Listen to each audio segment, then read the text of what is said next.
Weather Service in Chicago has issued a severe thunderstorm warning for northeastern DeKalb County in north-central Illinois, central Kane County in northeastern Illinois, until 9:30 p.m. At 8:37 p.m., a severe thunderstorm was located over Sycamore, moving Still east at 40 hasn't gone miles over per hour. IEM, but Hazard, half-dollar size hail. Source, radar indicated. Impact, damage to vehicles is expected. This severe thunderstorm will be near Maple Park and Virgil around 8:50 p.m. Elburn and Lily Lake around 8:55 p.m. St. Charles around 9:05 p.m. Geneva, North Aurora, and Wayne around 9:10 p.m. Batavia around 9:15 p.m. West Chicago around 9:20 p.m. Other locations impacted by the severe thunderstorm include South Elgin and Burlington.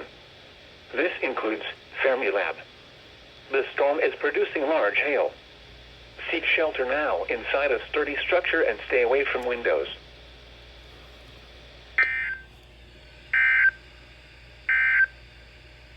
The severe thunderstorm warning for still hasn't gone over IEM, but at 8:45 p.m. The storm, which